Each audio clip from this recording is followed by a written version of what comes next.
Sterk í mótlæti. Kynning eftir Elías Örn og Vilhjálm Stefán. Afreksíþróttafólk er skilgreint mjög mismunandi.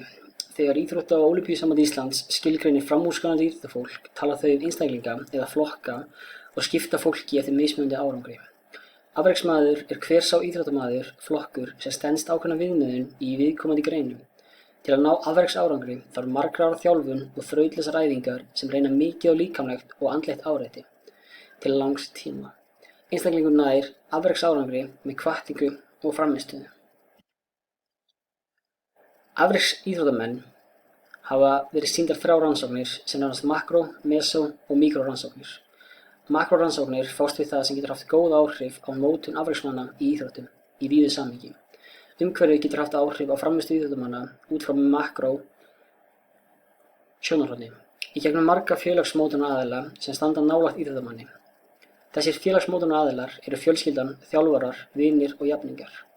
Mesórannsóknir fást við góða hluti sem hægt er að hafa áhrif á í íþróttastefnu og áætlanagerð. Míkrórannsóknir hafa rannsakað marga þætti sem standa hvað næst íþróttafólki. Það segir líka hvernig umhverfið hefur áhrif á mótun íþróttafólks og árangur.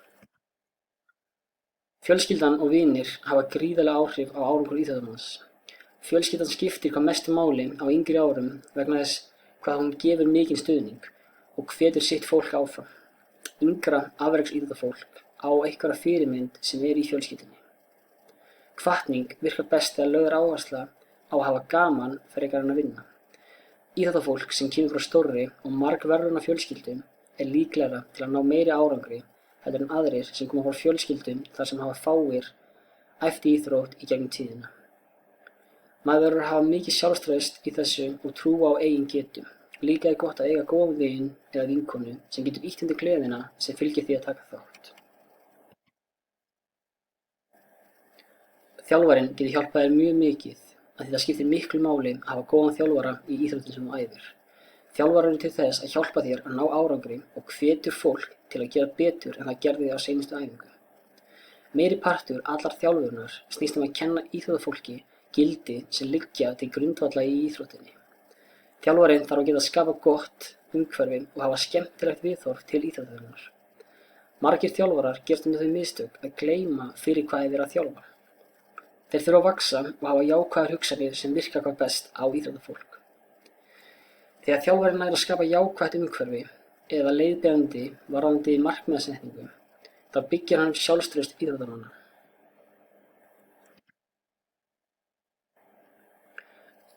Margir sálfræðilegir þættir hafa náð að greina afreksárangur í íþróttum út frá öðrum sjónarmiðum heldur en bara íþróttafólkinu.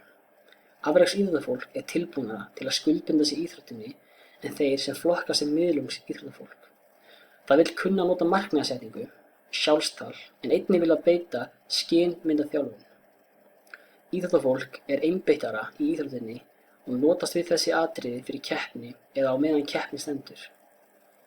Íþróttafólk fær meira sjálfstraust sem veitir því meiri ánægju á því að stunda íþróttina á æfingatíma sem og í frítíma. Allt það þættir sem í umhverfi íþróttamanna sem hafa stóran þátt í að skapa afreksíþróttafólk. Markmiðasetning getur haft áhrif á hversu vel þú getur gert hlutina. Hún getur líka haft áhrif hvort að íþróttafólk nái árangri. Einnig hefur þetta haft áhrif á hegðun íþróttafólks. Íþróttafólk leggur yfirleitt meira á sig ef það er að hugsa út frá markmiðasetningu.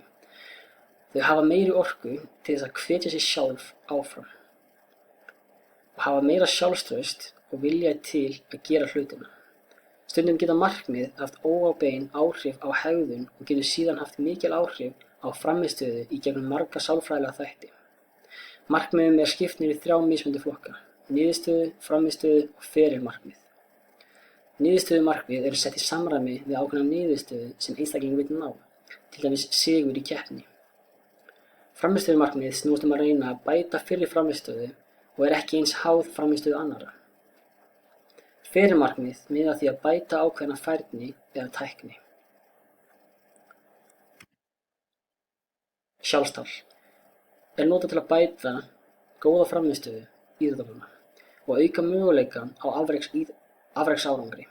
Leiðbeinandi sjálfstal virkar yfirleitt betur en hvetjandi sjálfstal. Sjálfstal er gagnrýni á sjálfan sig. Íþróttafólk verður að ná tökum á þessum hugsunum til að bæta frammistöðu og skerpa einbeitingu. Þá skiptir máli að sjálfstæði sé stutt, nákvæmt og þau passi vel við það sem reynt er að hafa áhrif á. Hvatning er talin hafa mikil áhrif á frammistöðu íþróttafólks. Hvatning getur haft bæði innri og ytri hvatning. Innri hvatning er þegar einstaklingur gerir það sem hann hefur gaman af. Ytri hvatning er tilkomin vegna utanaðkomandi styrkja. Þeir sem eru hvattir áfram af innri hvatningu búa yfir meira sjálfstrausti, sýna fram á meiri þrautseigju við úrlausn verkefna og ná að jafnaði betri árangri heldur en þeir sem eru drifnir áfram af ytri hvatningu. Þeir sem búa yfir faglegu hugafari varðandi æfingar eru þeir sem líta á allar æfingar til tækifæri til að bæta sig. Skynmyndaþjálfun. Skynmyndaþjálfun hefur áhrif á frammistöðu. Þetta er mjög svipað annarri hugrænni þjálfun, en hugræn þjálfun hefur verið skilgreind til þess að ná ákveðinni færni með því að fylgjast með öðrum framkvæma. Skynmyndir eru mest notaðar í tengslum við sjónræna skynjun og hreyfifærni. Þetta hefur tvö sjónarhorn, innra og ytra. Innra sjónarhorn getur einstaklingur séð umhverfið með sínum eigin augum. Ytra sjónarhorn sér einstaklingur sig eins og hann væri að horfa á sjálfan sig í upptöku. Þetta virkar vel ef þú ætlar að mæta frammistöðu í flóknum hreyfingum sem krefjast mikillar hugsunar. Við höfum öll notað skynmyndahugsun. Hún er notuð til þess að auka hvatningu á íþróttafólki og láta koma út í jákvæðar framtíðar útkomur, til dæmis ganginn á völlinn í úrslitaleik, heyra í áhorfendunum og upplifa í huganum að maður hefur unnið. Hugsa hvað það gerir mann glaðan.